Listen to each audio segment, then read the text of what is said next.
Alô Rondônia, alô você que nos acompanha há tantos anos, 20 anos no ar, esse quase ancião, não, mais que ancião. Comecei aqui quando era jovenzinho, olha o estado que eu estou, mas em compensação estou mais experiente, aprendi muito mais, tenho batalhado muito para trazer para você sempre o melhor que eu posso. E hoje eu trago o melhor. Um pequeno sujeito fisicamente, mas uma grande alma, um grande personagem, que eu tenho que confessar publicamente por quem tenho grande admiração. Professor Aloysio Vidal, muito bem-vindo ao nosso programa. Muito privilégio meu, Sérgio. Estou muito agradecido, estou acostumado aí a entrevistas, né? Mas eu fico muito feliz de vir aqui. Essa casa é um espaço que sempre me recebeu muito bem, fui muito respeitado sempre aqui, acarinhado aqui. Estou feliz por estar aqui, gosto de acompanhar a tua coluna, então eu sempre vejo que quando a gente acostuma assistir alguém na TV, ou mesmo quando a gente acostuma ler, essa pessoa vai ganhando um status de estrela, né? Então vir aqui é estar diante de você, então muito obrigado pelo privilégio de poder conversar sobre a realidade do nosso estado, do nosso país, é um privilégio. Pois é, professor, o senhor é um democrata, o senhor é um batalhador pelas causas. O senhor tem lutado muito para melhorar a vida das pessoas. Como é que o senhor está encarando esse país tão complexo, tão cheio de problemas, tão em guerra entre as pessoas, com redes sociais de ofensas, de agressões? Como é que o senhor está vendo isso? Então, Sérgio, eu tenho olhado de duas maneiras, assim, né? A primeira, eu reconheço que nós estamos vivendo um período conturbado, que é o período das antíteses, né? Um período dos confrontos ideológicos, um período, em alguns momentos, esses confrontos ideológicos se transformam em desrespeitos, porque a gente tem sempre todo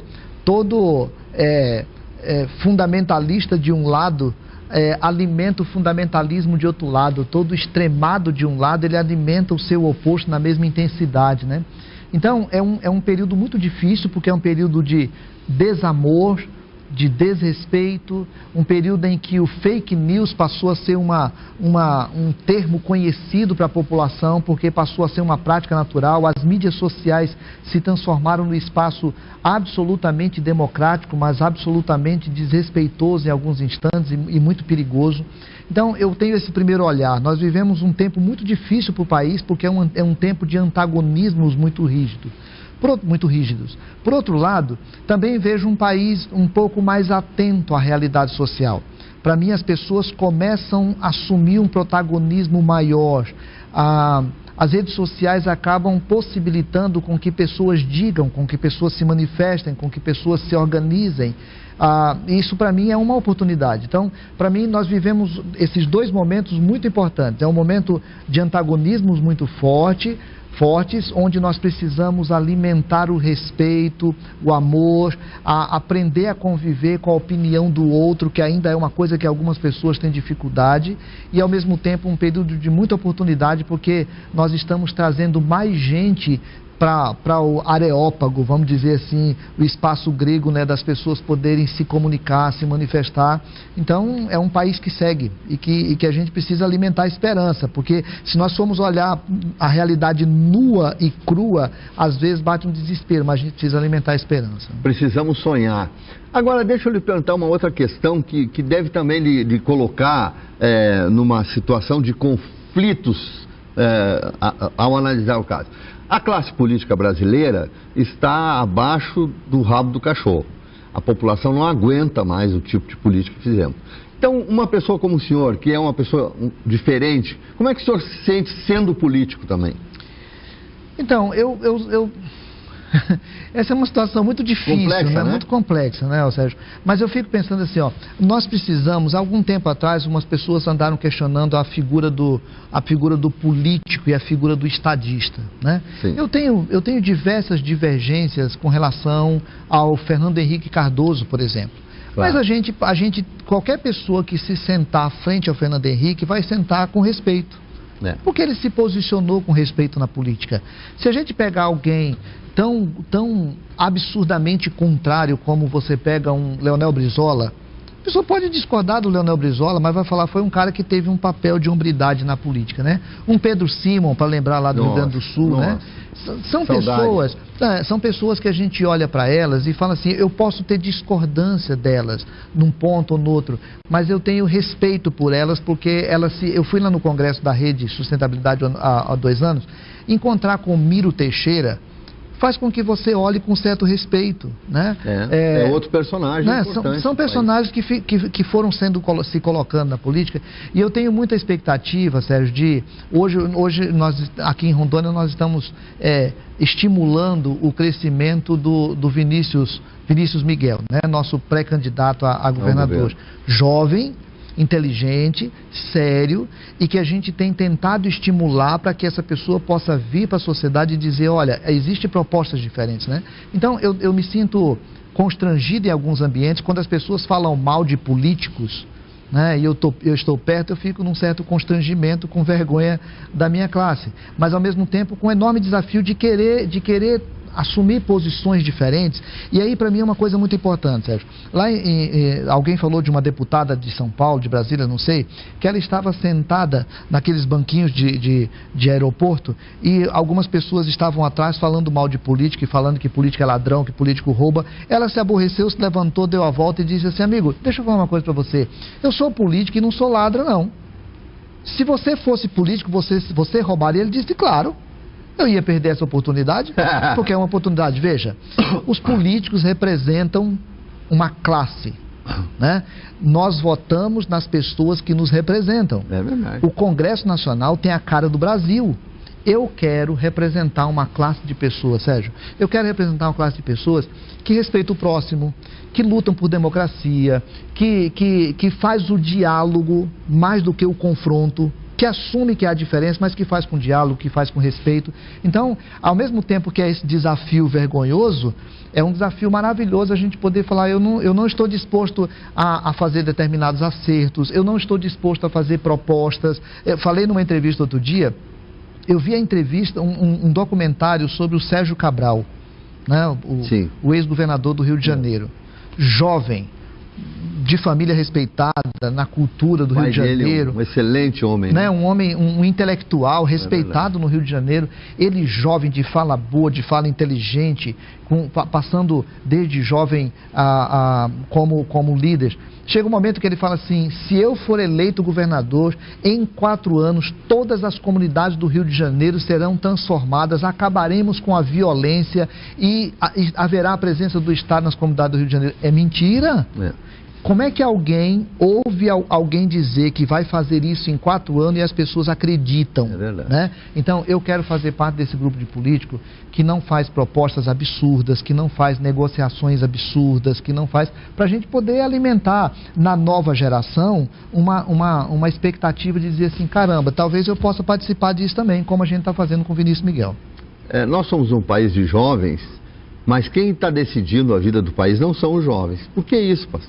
Por conta dessa distância que existe da classe política, do centro de decisões para a sociedade. E aí, para mim, é muito importante a gente discutir isso com clareza. Sérgio, os políticos dá a impressão de que quando eles são eleitos, eles são alçados a um lugar que os coloca numa espécie de Olimpo em relação ao povo.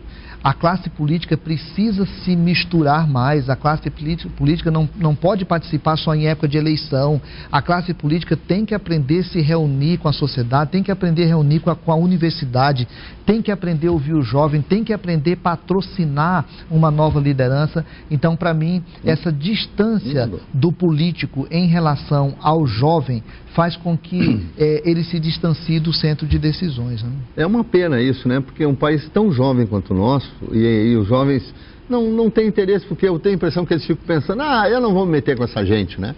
Enquanto eles poderiam mudar muito, não é, pastor? E assim, Sérgio, você chegar numa universidade e chegar um político e os jovens saírem de perto, o jovem não quer cumprimentar, não quer estar com ele, porque tem vergonha dele. Há poucos dias eu estava numa reunião e tinha um político conhecido nosso do estado, e eu comecei a ficar com dó dele, sabia? Enquanto pastor eu comecei a ficar com dó, eu comecei a querer ficar perto do cara, porque eu fiquei com dó dele, as pessoas não quererem ficar perto. Então, isso é uma coisa que a classe política tem que avaliar com muito carinho, né? Muito bem. Olha, você já viu o tom da nossa entrevista, né? Você está acompanhando aqui, a gente aqui na Record News, nesse sábado de manhã, mas a partir desta noite de sábado ou amanhã de manhã, domingo, já estará na íntegra a entrevista no site Gente de Opinião. Eu quero agradecer, aliás, fazer uma janela, agradecer muito ao pessoal do Gente de Opinião e aos que assistem o programa lá. Nossas entrevistas modestas aqui têm tido uma média acima de 50 mil acessos. Eu fico muito grato, ok? Vamos a um breve intervalo e já voltamos com o pastor e professor Aloysio Vidal. Eu tenho muitas perguntas ainda para ele. Professor, o senhor concorreu a vários cargos, o senhor fez 70 mil votos para o Senado, sem dinheiro, sem estrutura, num partido nanico. Como é que o senhor conseguiu isso? Então, Sérgio, eu acho que isso é um sintoma, né? Muito importante até daquilo que eu falava no primeiro bloco. Nós temos uma gama de pessoas cansada. As pessoas estão cansadas do mesmo discurso, das mesmas pessoas falando as mesmas coisas, fazendo as mesmas promessas em cada eleição e mantendo as mesmas posturas sempre. Essa gama de pessoas, ela está aberta às novas propostas, às novas ideias. A dificuldade que a gente tem é que o processo eleitoral brasileiro, e a Lava Jato tem mostrado isso, né? O processo eleitoral brasileiro, ele é viciado. Ele é um processo que privilegia as grandes campanhas, as grandes estruturas, os grandes acertos, as grandes alianças. E até por uma característica minha, eu nunca quis participar de grandes partidos e fui convidado por muitos, porque ele exige que você faça parte de grandes alianças, que você faça os discursos antigos, que você ouça as mesmas pessoas. Então, eu nunca fiz parte, não tenho pretensão de fazer, apesar de ter muito respeito pelas pessoas, mas eu não tenho respeito pela forma de fazer política. Então, na última eleição nós tiramos, mesmo na época de um voto só, né? Pouco mais de 70, 77, quase 78 mil votos. A dificuldade nossa é por não sermos conhecidos no interior do estado, então isso tornou mais difícil. Mas eu acho muito legal a gente poder parar e chegar à conclusão de que nós gastamos naquela campanha toda, Sérgio, cerca de 70 mil reais. Então, foi algo estrondoso, maravilhoso, e eu sempre sou muito grato à cidade de Porto Velho por ter feito a manifestação que fez de 67 mil votos, e também ao interior do estado, porque mesmo não nos conhecendo, teve uma participação. Então, é sempre um motivo de gratidão, e aí eu falo, os políticos mais tradicionais precisam olhar isso como um sintoma para eles poderem prestar atenção. Mas, pastor, eu quero criar uma situação fictícia aqui. Eu sou seu eleitor, e quero que o senhor entre na política para arejá-la, para melhorar a qualidade da política. Mas aí o senhor é candidato a um cargo que a sua chance é pequena, porque o senhor é um pequeno candidato, sem estrutura, brigando contra gigantes. A sua chance sempre vai ser pequena de chegar lá. Por que o senhor não... seu eleitor, quer saber por que o senhor não começa um pouquinho menos, já com essa votação expressiva, e daí, a partir daí, se tornar mais conhecido para galgar novos cargos? Ô, Sérgio, primeiro eu quero agradecer você fazer essa pergunta, porque essa é uma pergunta que muita gente faz e às vezes a gente não pode responder, né? Não tem espaço para responder. Veja bem, eleição proporcional, ela exige, especialmente no sistema anterior, agora até menos, né? Mas ela exige um partido maior e alianças com partidos maiores. Cara eleitor, eu vou falar uma coisa para ti, ó. Na hora que você fala de fazer aliança, é tanto jogo por trás, tanta conversa por trás, tanto acerto por trás, que fazer aliança torna você muito preso ao sistema pesado.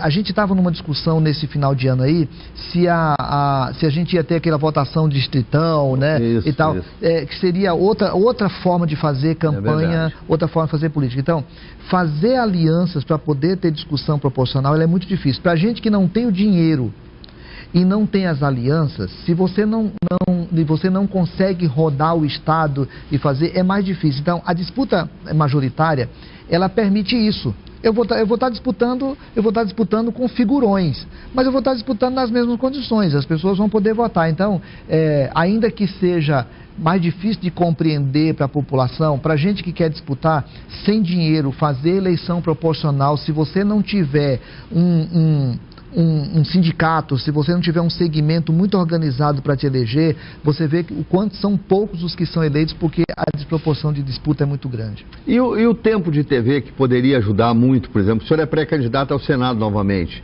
O seu tempo não é muito pequeno, muito pouco, para o senhor poder expor as suas ideias? Muito pequeno, muito pequeno. O partido pequeno, então o tempo muito pequeno. Esse ano a gente sabe que as mídias sociais vão ter um papel muito grande, né? Então, por exemplo, estar aqui, eu já agradeço sempre, é um privilégio para a gente poder ser conhecido, mas as mídias sociais, e aí é o convite ao mesmo tempo, é assim, Sérgio, cada pessoa que fala assim, cara, eu quero acreditar numa proposta diferente, literalmente a gente está convidando as pessoas para se tornarem propagadores, os chamados cabos eleitorais, né? Mas é verdade, essa disputa proporcional com o tempo que a gente tem torna a disputa muito, muito desigual mesmo. O senhor aqui em Porto Velho está consagrado, eu vi pelo menos 2 pesquisas que o senhor está liderando a corrida pelo Senado, se a eleição fosse só em Porto Velho. O problema é que a eleição para Senado é em todo o Estado, e no interior o senhor já disse que tem dificuldades. Tem algum tipo de ação nova, ideias novas que o senhor possa tentar buscar no interior também um pouco mais de apoio? Então, nós estamos nesse momento trabalhando mesmo através da... Primeiro que é uma campanha que está ficando... a gente está chamando de suprapartidária. Nós fazemos reunião, hoje em dia nós temos reunião, Sérgio, com gente do DEM, do PCdoB, do PT, da Rede, do PSDB, do PROS. Então, a gente está conseguindo juntar pessoas de vários partidos para poder nos ajudar, partindo da ideia de que os 2 votos, a pessoa vai poder votar num candidato do partido dele, em alguém que ele acredite além do partido. Então, a gente está acreditando nisso, está acreditando em vários pré-candidatos a deputados federais e estaduais que estão se dispondo a ajudar, e muito, muito o uso das mídias sociais. E a gente está querendo mesmo acreditar assim, um país que reclamou a vida inteira e um país que passa pela Lava Jato, nós estamos acreditando que esse país não vai votar na mesma intensidade nas mesmas pessoas. Nós temos 1 minuto ainda nesse bloco, professor. Eu queria lhe perguntar se o raciocínio que vale para o senhor na questão de não buscar alianças com grandões para não fazer acordos que o senhor considera espúrios, serve também para o Vinícius, para o candidato do partido ao governo? Eu acredito que serve para o Vinícius. Vamos lembrar que o Vinícius está fazendo uma campanha majoritária, candidato a governador, e quem vai dar o tom dessas propostas somos nós da Rede, né? Agora, isso vale para o Vinícius, eu espero mesmo que o Vinícius leve isso extremamente a sério, para não criar condições de chantagem a quem se aliança com ele, e nem o contrário. Então, infelizmente, o nosso tempo aqui é sempre cronometrado. A televisão é o tempo mais caro do planeta. Professor, e aí? Quando o senhor for bater nas portas, o senhor for olhar no olho das pessoas, o que o senhor vai dizer a elas para que elas escolham, eventualmente, o senhor ainda é um pré-candidato, não é candidato, mas se for candidato, o que o senhor vai dizer no olho delas para que elas escolham o senhor e não outros candidatos? Ô Sérgio, tem uma coisa no Brasil que eu não consigo compreender. O presidente da Confederação Nacional da Indústria é eleito senador várias vezes. Quem vota nele são os trabalhadores da indústria, imaginando que eles vão representá-los. Impossível. Impossível. É verdade. Não é? Nós tivemos, eu tenho falado sobre isso com todo respeito aqui ao senador, nós tivemos na última eleição uma discussão com um sindicato dos taxistas, para ver a possibilidade de apoio. E depois o sindicato acabou apoiando o senador Assir Gugax, imaginando que o Assir Gugax vai fazer uma defesa dos interesses dos taxistas. Não pode ser. Nós precisamos fazer com que a população vote em pessoas que eles sintam que lhes represente. A pessoa que faz parte de um status social, ele vai representar aquele status social. Quem convive no dia a dia do professor são os professores e alunos. Quem convive no dia a dia de trabalhadores, são líderes de sindicatos, são líderes de movimentos, são líderes que estão próximos. Eu quero, Sérgio, que o mandato de senador da República representando Rondônia, primeiro, seja um mandato que seja conhecido pelo respeito à sociedade. Segundo, eu quero que o mandato de senador seja um mandato próximo das pessoas, seja um mandato que ele ouça os movimentos sociais, que ele ouça as pessoas que não são ouvidas, que ele ouça o pequeno empresário, que ele ouça o agricultor familiar, que ele não ouça apenas uma elite e que pense na próxima eleição. Eu quero que a população de Rondônia possa eleger pessoa que não faça do mandato político uma profissão, alguma coisa que seja para a vida dela. Então, eu estou na expectativa de que a gente vai conseguir fazer essa leitura e as pessoas vão conseguir compreender isso. Nós temos um estado jovem, de gente jovem. Qual é o nosso futuro, na sua visão? Eu acho que a gente tem alguns desafios. Rondônia tem alguns desafios diferentes de outros estados, né, Sérgio? Primeiro, as cidades precisam, não tem como. Eu tenho muita dificuldade, inclusive, de assumir isso, mas a gente não tem como. As cidades precisam promover emprego. E não tem como fazer isso se nós não tivermos um apoio extremado, facilitando burocracia, extremado a criação de empresas, a criação de novos empregos, a criação das pequenas indústrias. O estado de Rondônia precisa fazer isso é preciso que a gente assuma uma coisa: o interior do estado faz isso melhor do que Porto Velho.